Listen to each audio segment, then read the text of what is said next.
तो अगर आप यूपी पॉलिटेक्निक 2026 या जेईई का 2026 की तैयारी कर रहे हैं तो ये वीडियो आपके लाइफ टाइम होने वाला है। इस वीडियो के जरिए मैं वो क्वेश्चन बताऊंगा जो कि 100% चांस है कि परीक्षा में आने वाला है। तो एक बार फिर से आप सभी का स्वागत है आपके प्यारे चैनल के पेमेंट ट्यूटोरियल में। तो जैसे आप देख रहे हैं कि लगातार हम अपने चैनल पे यूपी पॉलिटेक्निक 2026 या जेईई का 2026 की तैयारी करा रहे हैं, मैथ्स का वीडियो, साइंस का वीडियो डाल रहे हैं। तो जैसे आप देख रहे थे कि लगातार सर मैथ्स का वीडियो डाल रहे हैं, अभी हम साइंस का दूसरा वीडियो आपके लिए लेके आए। तो आज मैं उन क्वेश्चन को लेके आया हूँ जो कि 100% चांसेस हैं कि एग्जाम में आने ही वाले हैं। लास्ट वीडियो में आप लोगों ने देखा था कि मैंने क्लास 10th के सिलेबस का क्वेश्चन कराया था, प्रकाश का और विद्युत का, लाइट का और इलेक्ट्रिसिटी का। आज मैं क्लास 9th के मोशन वाले पार्ट से या गति वाले पार्ट से उन क्वेश्चन को कराऊंगा जिस क्वेश्चन पे आधारित कई सारे क्वेश्चन आपके क्लियर हो जाएंगे। ठीक है, तो वीडियो के अंत तक हमारे साथ बने रहिएगा। और लास्ट शुरू में मैं आसान क्वेश्चन चलेंगे, लेकिन लास्ट में हम कुछ ऐसे कॉन्सेप्चुअल बेस्ड क्वेश्चन करेंगे जो कि पूरा कॉन्सेप्ट बेस्ड होगा। अब 1 से 30 से 40 सेकंड के अंदर इस क्वेश्चन को सॉल्व कर लेंगे। ठीक है, और अंत में मैं आपको एक बहुत ही महत्वपूर्ण जानकारी देने वाला हूं जो कि पॉलिटेक्निक की तैयारी कर रहे हैं उनके लिए एक और अच्छी खासी वैकेंसी आई है। ठीक है, चलिए वीडियो को शुरू करते हैं, ज़्यादा टाइम ना वेस्ट करते हुए हम। ठीक, तो लास्ट वीडियो अगर आपने लास्ट वीडियो नहीं देखा तो पहले जाके वो वीडियो देख लीजिए, क्योंकि अगर आपको साइंस में 50 में से 50 स्कोर करना है, नंबर सही लाना है, तो हमारे साथ जुड़े रहिएगा। ठीक है, चलिए तो पहला क्वेश्चन देखिए। पहला क्वेश्चन आपकी स्क्रीन पे आ गया होगा। मैं अभी एक बार क्वेश्चन को पढ़ लेता हूँ। क्या लिखा हुआ है क्वेश्चन? न्यूटन का प्रथम नियम का कोई और नाम क्या है? ठीक है, Newton first law of motion का कोई और नाम क्या है? जैसे आप लोगों ने सभी पढ़ा होगा, न्यूटन के कितने नियम होते हैं? 3 नियम होते हैं, first law, second law, third law. First law क्या कहता है? उसको कहते हैं लॉ ऑफ इनर्शिया। उसका दूसरा नाम और क्या है? लॉ ऑफ इनर्शिया, मतलब जड़त्व का नियम। क्या है? Law of inertia. इनर्शिया मतलब जड़त्व का नियम। ठीक है, जड़त्व का नियम या लॉ ऑफ इनर्शिया क्या कहता है, एक बार मैं आपको समझा देता हूँ। लॉ ऑफ इनर्शिया हमारा न्यूटन का फर्स्ट नियम ये कहता है कि अगर कोई भी वस्तु विराम अवस्था में है तो वो तब तक विराम अवस्था में रहेगी जब तक कोई बाहरी बल उस पर ना लगे, और अगर कोई भी वस्तु गति में है तब तक गति में रहेगी जब तक कोई बाहरी बल उस पर ना लगे। ठीक है, तो ये होता है हमारा न्यूटन का प्रथम नियम। ठीक, तो इसमें क्वेश्चन में क्या लिखा था? न्यूटन का प्रथम नियम का दूसरा नाम क्या है? तो लॉ ऑफ इनर्शिया। कौन सा ऑप्शन टिक कर देंगे हम? Option number A. ठीक है, देखिए ये सब बेसिक क्वेश्चन है, इन्हीं क्वेश्चन पे आधारित मैं आपको कराने वाला। अब दूसरे क्वेश्चन पे एक बार आते हैं। देखिए दूसरा क्वेश्चन आपकी स्क्रीन पे आ गया होगा।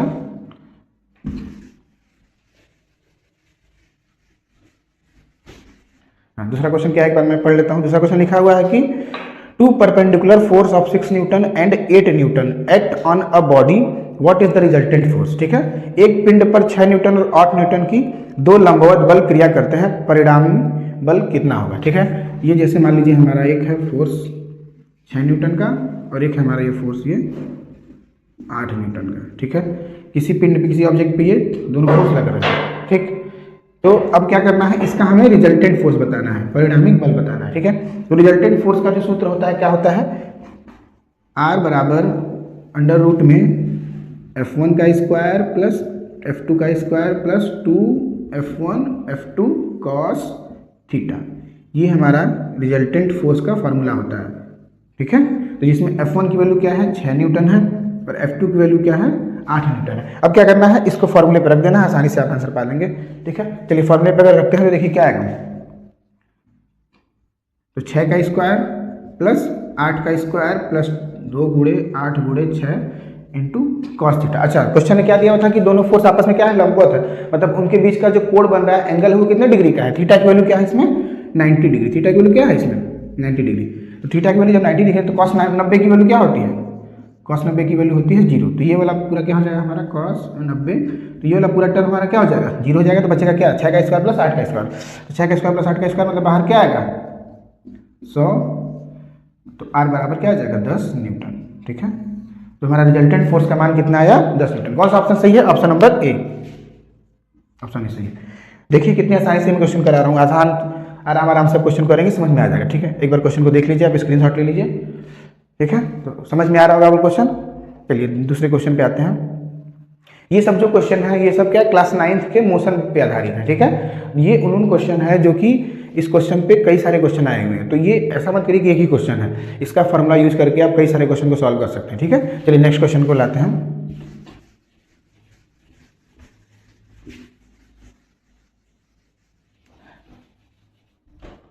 नेक्स्ट क्वेश्चन आपकी स्क्रीन पे एक बार आ गया होगा, एक बार मैं भी पढ़ लेता हूँ। लिखा हुआ है देखिए, a car moves at a speed of 30 metre per second and stops in 2 second on applying brake, it stop at a distance of 15 metre, then the deceleration of the car. क्या लिखा हुआ है? 30 metre per second वेग से car चलती है, एक car चल रही है जिसकी इनिशियल वेलोसिटी मतलब प्रारंभिक वेग कितना दिया हुआ है? 30 मीटर पर सेकेंड से कार चल रही है, ठीक है। ड्राइवर ने अचानक से ब्रेक लगाया, ब्रेक लगाने के 2 सेकंड बाद जाके कार रुक गई। ब्रेक लगाने कितने देर बाद जाके कार रुकी? 2 सेकंड बाद। और 2 सेकंड में जो तय की गई दूरी थी उस कितनी थी? उसकी 15 मीटर। कितनी थी? 15 मीटर थी। तो हमसे पूछ रहा है कि इस कार का एक्सेलरेशन क्या हो गया, मतलब डी एक्सेलरेशन। जब एक्सेलरेशन हमारा नेगेटिव मतलब त्वरण जो हमारा माइनस में आता है उसको बोलते हैं मंदता। मंदता जब नेगेटिव में आता है तो उसको क्या बोलते हैं? डी एक्सेलरेशन, ठीक है। तो ए की वैल्यू हमसे पूछी है। तो देखिए इसमें आपको u दिया हुआ है, t दिया हुआ है, s दिया है। तो गति का 3 समीकरण आप सभी ने पढ़ा होगा, v बराबर u प्लस ए टी, एक समीकरण ये है आपका, ठीक है। दूसरा है आपका s बराबर u t plus half A T square, v square बराबर u स्क्वायर प्लस 2s। ये 3 समीकरण या मोशन का 3 इक्वेशन आप लोगों ने पढ़ा होगा, ठीक है। तो इसमें कौन सा, अच्छा ये बताइए, जब कार ये चल रही थी ब्रेक लगाने के 2 सेकंड बाद तो गाड़ी रुक जाएगी। गाड़ी रुक जाएगी तो उस समय उसका अंतिम वेग क्या होगा? अंतिम वेग क्या हो जाएगा? 0 हो जाएगा। मतलब फाइनल वेलोसिटी क्या हो जाएगी? उसकी 0 हो जाएगी, अंतिम वेग 0 हो जाएगा। तो हम कौन सा इसमें देखिए कौन सा इक्वेशन हमारा फिट बैठ रहा है? पहला वाला। तो पहले इक्वेशन का हम इस्तेमाल करते हैं। तो v बराबर u plus A T, V बराबर u प्लस ए टी जब रखते हैं तो v का मान क्या रख देंगे? हम 0 रख देंगे। u का मान क्या दिया हुआ हमारे पास? 30। a का मान हमको नहीं पता है, t कितना है हमारा? 2 सेकेंड है, ठीक है। तो हमें a का मान अगर निकालना है तो इस इधर लेके आएंगे तो हो जाएगा -2a बराबर 30। यहाँ से काटेंगे तो a की वैल्यू क्या आ जाएगी? -15 मीटर पर सेकेंड स्क्वायर। तो यहाँ से हमारा त्वरण की वैल्यू क्या आ गई? -15 मीटर पर सेकेंड स्क्वायर, ठीक है। तो ये माइनस में आया है ना, माइनस में आया मतलब क्या है? हमारा रिटार्डेशन है। तो कौन सा ऑप्शन हमारा सही हो रहा है इसमें से? देखिए option number D, option number D. देखिए 3 क्वेश्चन कितने आसानी से हमने जल्दी जल्दी कर लिया। तो अगर हाँ एक चीज़ और, अगर इस सारे क्वेश्चन का आपको पीडीएफ चाहिए तो कमेंट बॉक्स में पीडीएफ लिख दीजिएगा, मैं जरूर पीडीएफ प्रोवाइड करा दूंगा। और हमारे साथ जुड़े रहिएगा। इसी तरह देखिए मैं बताऊंगा कि लास्ट में मैं अब धीरे धीरे क्वेश्चन का लेवल बढ़ रहा है। पहले एक आसान क्वेश्चन, उससे आसान, अब धीरे धीरे देखिए थोड़ा सा कॉन्सेप्चुअल में अब जो क्वेश्चन आएंगे और कॉन्सेप्चुअल, लास्ट का जो क्वेश्चन रहेगा एकदम तड़कता भगता क्वेश्चन रहेगा। चलिए देखिए नेक्स्ट क्वेश्चन पे आते हैं। हाँ ये क्वेश्चन एक बार देख लीजिए, स्क्रीनशॉट ले लीजिए आप लोग।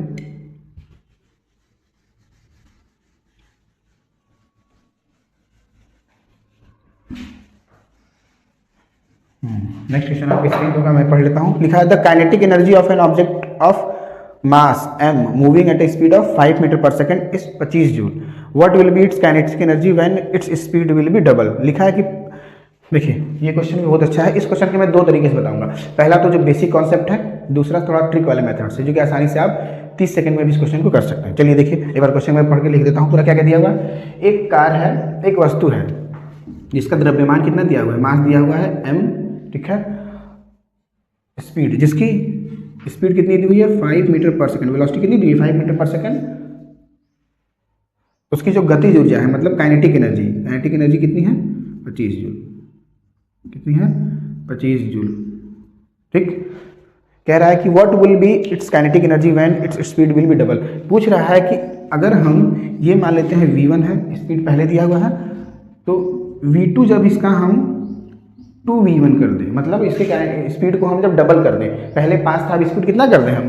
तो 10 कर दें, 10 मीटर पर सेकंड कर दें।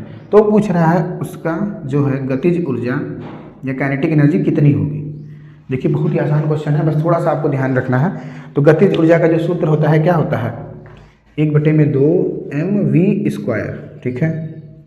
ये हम पहले वाले के लिए निकाल लेंगे, ठीक। तो 1/2 mv स्क्वायर, 1/2 m का मान तो हमारा m चाहे इधर हो चाहे इधर, तो द्रव्यमान हमारा, वस्तु तो वही है ना, तो वस्तु हमारा वही है, तो क्या द्रव्यमान की वैल्यू क्या हो जाएगी? m रहेगी दोनों किस्म, ठीक है। तो m × v मतलब 5 का स्क्वायर। पहले काइनेटिक एनर्जी कितना दिया था हमें? 25 जूल।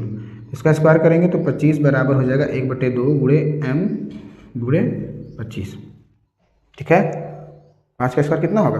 25 होगा। तो यहाँ से 25 से 25 कट जाएगा, तो m का मान क्या आ गया आपका? 2 kg। मतलब वस्तु जो था उसका द्रव्यमान कितना था? 2 kg था। देखिए हमें क्वेश्चन में दिया था लेकिन मैंने निकाल दिया।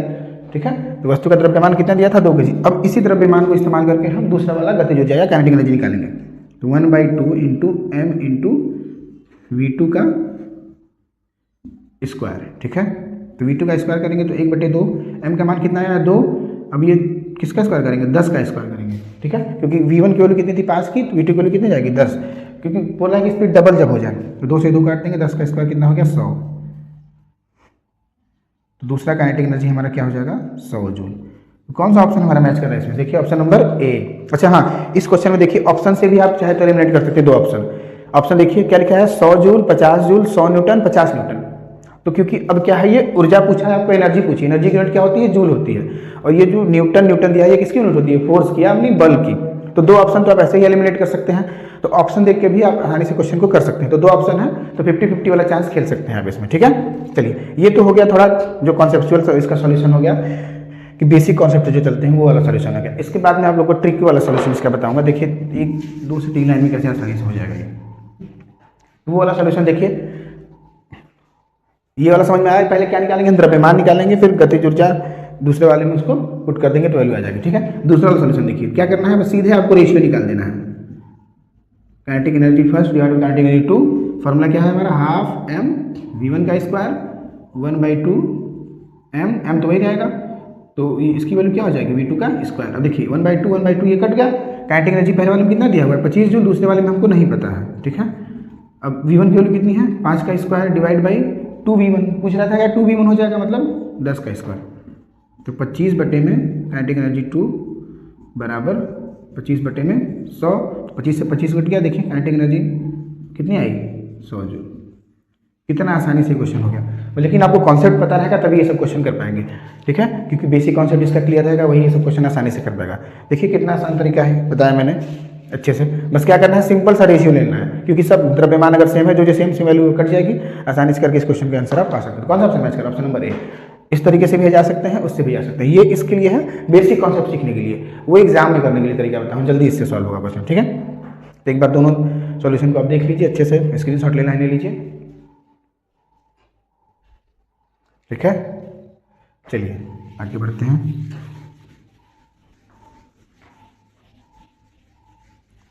हाँ, नेक्स्ट क्वेश्चन पे आते हैं हम लोग।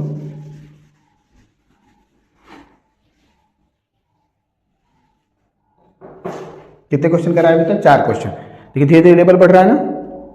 हाँ देखिए नेक्स्ट क्वेश्चन आपकी स्क्रीन पे आ गया। क्या लिखा हुआ है, a car of mass 2000 kg is moving with a velocity of 18 km/h, work done to stop this car. लिखा हुआ है कि एक कार है जिसका द्रव्यमान कितना दिया हुआ है 1800 kg दिया हुआ। कितना दिया हुआ है 2000 kg, कितना दिया हुआ है 2000 kg। कार का द्रव्यमान कितना दिया हुआ है 2000 kg, और जिस गति से या वेलोसिटी से चल रही थी वो कितनी थी 18 km/h, 18 km/h से चल रही थी। तो हमें इसको रोकने में कितना वर्क डन करना पड़ेगा, वर्क डन करना पड़ेगा मतलब एनर्जी निकालनी पड़ेगी। तो हम अगर काइनेटिक एनर्जी निकाल दें हाफ mv² तो हमारा पता चल जाएगा ना, ठीक है। चलिए अच्छा ये देखिए इस क्वेश्चन में एक चीज ध्यान में रखना आपको, ये वेलोसिटी किस में दी हुई है km/h, तो इसको हमको किस में बदलना होगा मीटर/सेकंड में। तो km/h को मीटर/सेकंड में बदलने के लिए क्या करते हैं 5 बटे में 18 से हम गुणा करते हैं। तो ये तो वेलोसिटी हमारी क्या हो जाएगी 5 मीटर/सेकंड। अब देखिए सारी यूनिट हमारी किस में होगी MKS में होगी। किस में होगी अब सारी यूनिट MKS में होगी, ठीक है। MKS में होगी तब आराम से फॉर्मूला पुट कर दिए 1/2 द्रव्यमान का मान कितना है 2000 इंटू वेलोसिटी का मान कितना है 5 का स्क्वायर। ये कटेगा आपका 1000 हो जाएगा, 25 गुणे में 1000। तो ऑप्शन आपका देखिए कोई मैच कर रहा है इसमें। ऑप्शन क्या लिखा हुआ है 2.5 के टर्म में लिखा हुआ है। तो यहाँ 2.5 करने के लिए एक जीरो और इधर बढ़ाएंगे, यहाँ दशमलव लगा देंगे। तो 2.5 गुणे 10⁴ जूल क्या हो जाएगा आपका आंसर। ऑप्शन नंबर कौन सा मैच कर रहा है, देखिए ऑप्शन नंबर सी।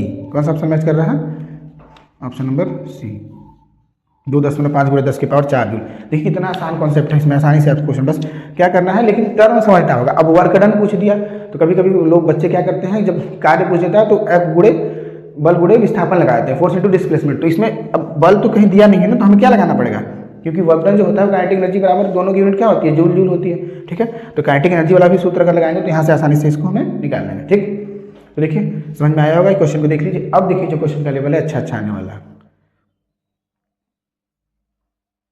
हाँ ये देखिए थोड़ा सा कॉन्सेप्चुअल बेस्ड क्वेश्चन है, इस क्वेश्चन को देख लीजिए एक बार आप लोग। चलिए नेक्स्ट क्वेश्चन पे आते हैं।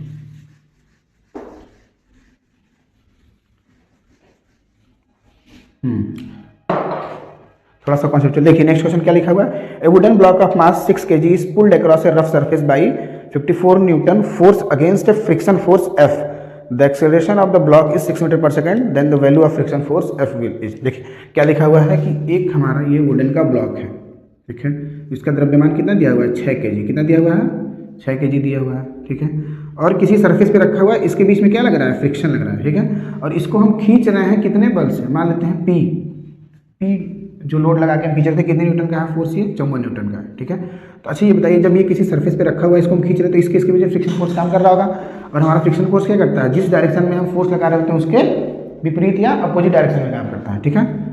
तो इस डायरेक्शन में हमारा फ्रिक्शन फोर्स F काम करेगा। F क्या है हमारा फ्रिक्शन फोर्स है,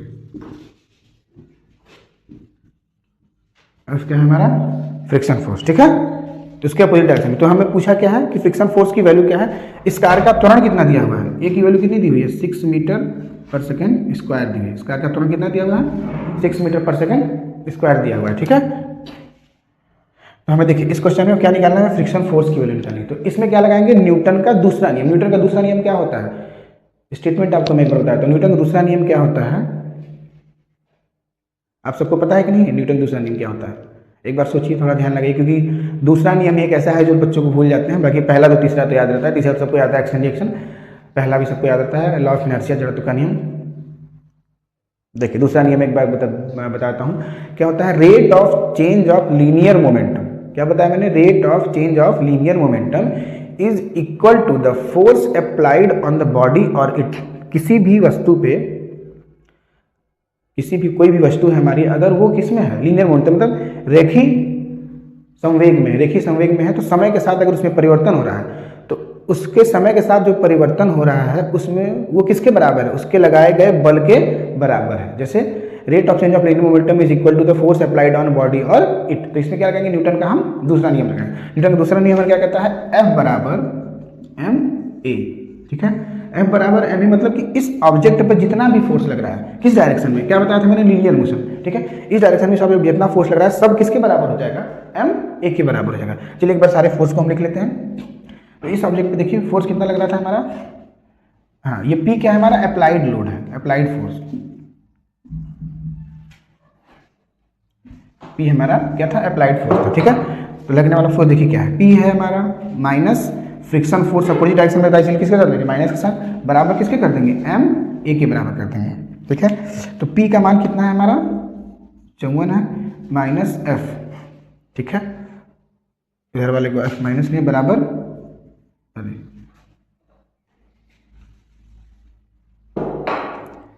6 इंटू 6, ठीक है,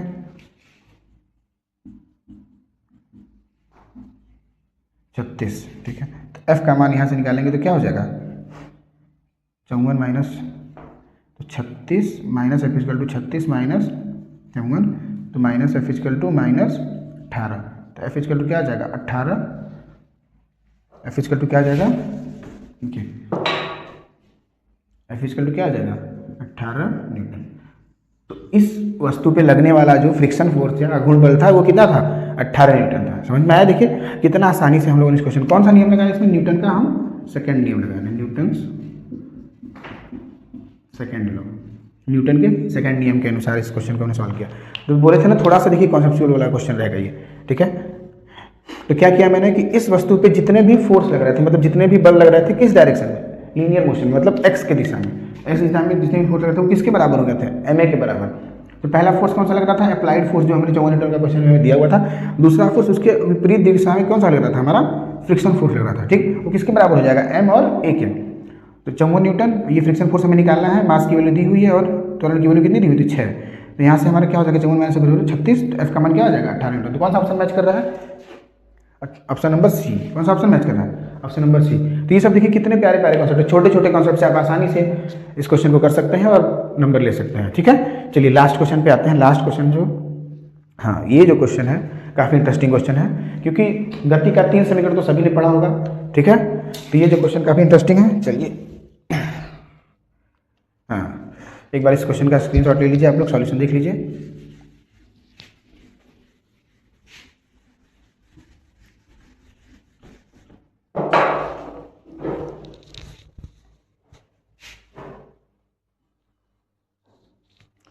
चलिए नेक्स्ट क्वेश्चन मैं आपकी स्क्रीन पे आकर पढ़ लेता हूँ। लिखा है कि a ball is release from the top of tower of height h metre, it takes t second to reach the ground, what is the position of ball above the ground in t/5 second.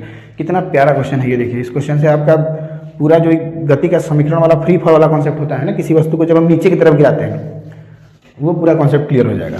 इतना अच्छा concept है question है ये। देखिए question में क्या लिखा हुआ है कि ये हमारी एक बिल्डिंग है, ये हमारी एक बिल्डिंग है। बिल्डिंग की हाइट कितनी है हमारी h मीटर, कितनी है बिल्डिंग की हाइट हमारी h मीटर है, ठीक है। और एक वस्तु को हम यहाँ से गिरा रहे हैं, एक वस्तु को हम गिरा रहे हैं। अच्छा फ्री फॉल वाला केस सबने पढ़ा होगा।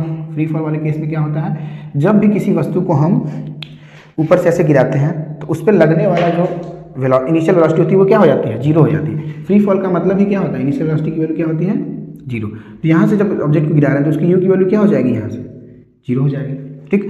अब इस वस्तु को नीचे जमीन तक आने में समय कितना लग रहा था हमें, t सेकेंड। कितना समय लग रहा था, t सेकेंड लग रहा था। तो हमसे पूछ रहा है कि t/5 सेकेंड, मतलब कि टोटल हमें कितना समय लग रहा है t, तो t/5वें सेकेंड पर ये वस्तु कहाँ पे रहेगी। मान लेते हैं कि ये वस्तु t/5 सेकेंड पे यहाँ पे है, ठीक है। तो ये जो वस्तु यहाँ पे है तो ऊपर से ये कितनी दूरी तय की, मान लेते हैं जो ऊपर से ये दूरी तय की, कितनी दूरी तय की y, ठीक है। और नीचे जमीन से वो कि पूछा हमसे ग्राउंड से कितना ऊपर है, तो टोटल में से अगर इसको मैच कर देंगे तो आसानी से आ जाएगा, ठीक है। तो पहले हमको निकालना होगा कि वो ऊपर से t/5 सेकंड में कितना दूरी तय करके यहाँ तक आए, ठीक है। तो मतलब y का मान निकालना होगा, ठीक है।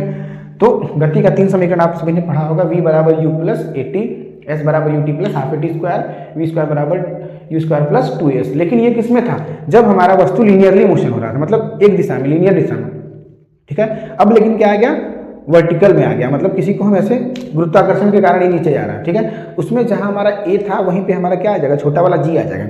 छोटा वाला g का मान क्या होता है, g होता है एक्सेलरेशन ड्यू टू ग्रेविटी, गुरुत्वाकर्षण के कारण लगने वाला त्वरण, उसको बोलते हैं छोटा वाला g।